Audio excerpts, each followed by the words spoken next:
I wasn't really gonna record the video of me gluing cork to the workbench. I guess you don't need to see me that, but I don't know. There it is.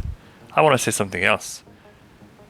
I went and bought 15 sheets of cork at the local flooring place, and these are these new sheets. And these are the old sheets that they were selling 2 years ago. And I don't know if you can tell, but they look quite different. I have no idea what has happened in 2 years, but this cork is terrible. I mean, it breaks apart really easily and seems slightly thinner than this one. And you can see this one has larger cell size, or whatever that would be called. This one's kind of more, I don't know, smaller cells, but it's rougher, and it's like leaving all the bits and stuff of wood, I guess, behind. This one is like very smooth and doesn't chip off and doesn't have any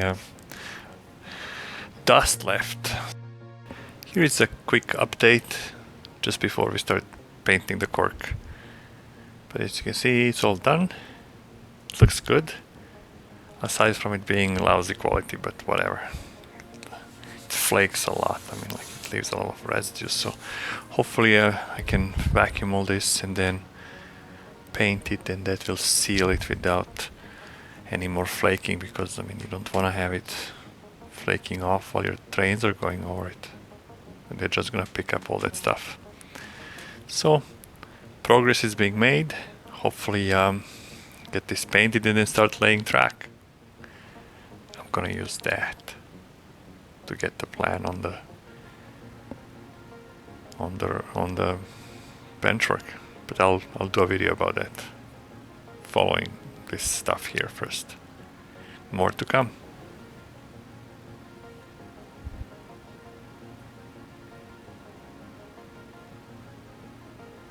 Well, that looks different. Better. You can almost see the track and everything else on it. Almost. I can't explain how much it smells. I don't know why, because the paint's supposed to be low odor and no VOC, but I don't know, maybe it's the cork, maybe it's whatever, and I had the windows open too, so there it is. It's ready to get the plan on, or track laying, or whatever. I was thinking to continue painting, but then I think I'll put the cork first and then I'll paint, so that the cork gets the color, I mean the paint color as well. And when I mean cork, I mean the roadbed cork, and not this cork, because there's a town here. I don't know, I haven't decided yet whether I'm gonna put cork underneath the towns. This is the yard, so that's why I put it here. So we'll see what happens next. So far so good.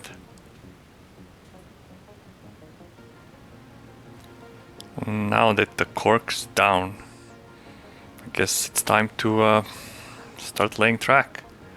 Put that plan down to the benchwork and, you know, connect some track.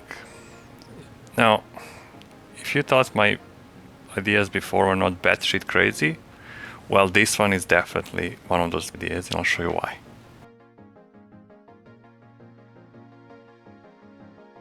Here is the setup. There's a laptop.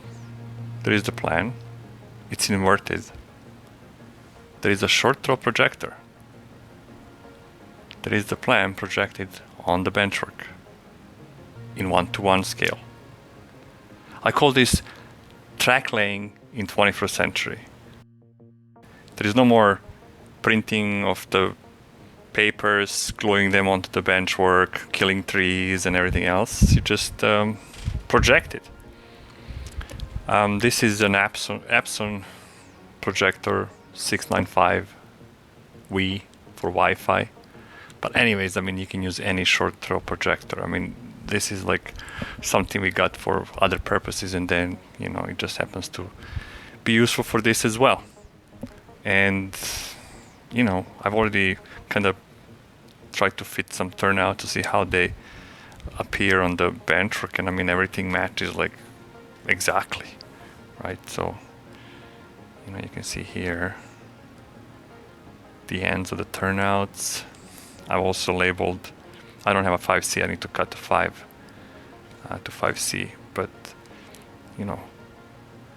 so now from here you can drill holes directly, or you can mark it somehow. I'm gonna use cheap masking tape just to mark where the track goes, and then just keep going, because obviously projector only has angle wide enough to reach certain points, and so I need to move around. And I've already established what the zoom needs to be on this area. So the zoom changes depending how close you are from the benchwork, because this projector is supposed to be stationary, but we are not stationary here, we're moving around.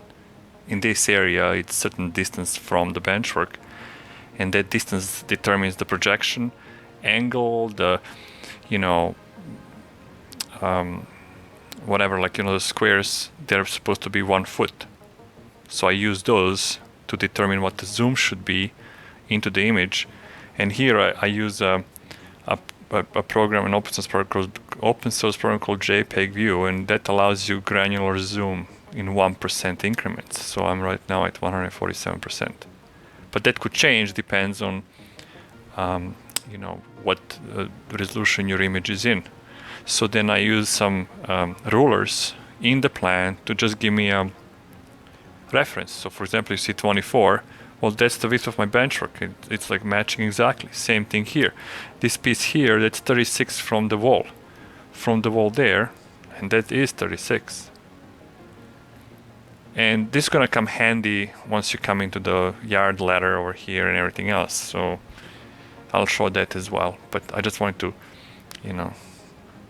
preview what's happening here and how things are being done.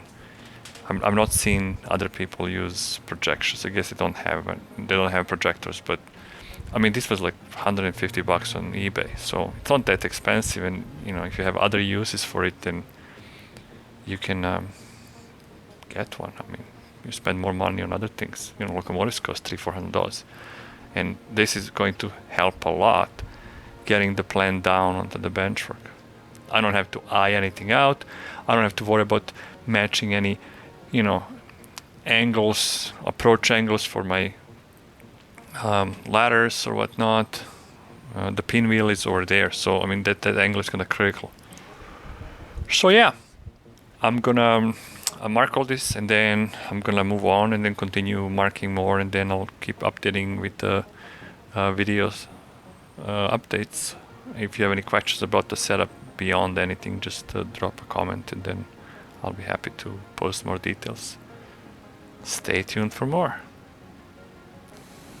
And here is the next section. I've tied it over there and lined up with the benchwork here, and there are the turnouts. There is curved turnout, and now the ladder starts. And this tape is untaping, and I fixed that. It's cheap masking tape, so whatever. But from now on, it's just gonna be straight all the way to the end. It's gonna be easier. Probably don't even need to project anything, although I have some crossovers here. But so far so good, and it's only been like 15 minutes since the last video. I mean, I spent more time fiddling with the projector and aligning it and everything else, and figuring out the zoom than the actual, marking. So moving forward. And here's the next section. Now, some might argue, well, this is taking fun out of track laying. But it's not. I mean, you're just being smart. Because you're still going to use your, straight edge and everything else to make sure that your track is perfectly straight. I mean, this is just cheap masking tape, and, it's already peeling off because it's cheap masking tape, right? But the point of projecting this, rather than trying to trace all this out and whatnot, is a lifesaver in a sense. I mean, at least to me, because I want to run trains, and I'm like half done my yard, so I'm just gonna keep going forward and keep updating you with new videos as it goes.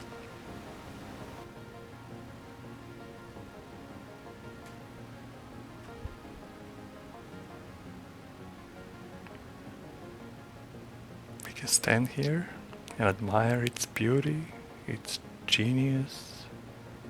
Well, that's a movie quote. I don't know if it's genius or beautiful. But it's smart, SMRT, because it's done. Took only an afternoon. I spent more time fiddling with the projector and trying to make everything perfect to a millimeter or something, but you don't need to, like, it's pointless. Putting the tape on and stuff, it's really fast. It takes like 5 minutes. But there it is, it's done. I can do the track work now. It's awesome. It went real fast. Cheap tape from dollar store is peeling off. As I was saying, it went fast and everything. I marked all the turnouts. I labeled the numbers, 5A, 5B, 5C, whatever, 6. And yeah, I mean, it was awesome in a sense that it didn't take, days and weeks of doing. I mean, it's weekend, it's Saturday afternoon, so I'm gonna go have a coffee and, take a break and then see what I can do next. I don't know, maybe I should just continue with the projection on the rest of the layout, or maybe I should lay track and then finish the yard. Originally I was thinking to just lay the main line and leave the yard, for later. But I mean, it would be cool to have an operating yard. If trains have nowhere to go, I mean, they can go back to staging, and I still need to finish the helix portion across, but that's just a track in the gate and then wiring. And that's the thing, wiring. I mean, there is a lot to wire here. I don't have all the electronics either for the LCC and Railcom and everything else. So I gotta build and stuff. But I don't think I need to do everything at once. I think if I just get the feeders dropped and then connect them, the tracks don't have to detect anything for now. I mean, as long as I can run trains.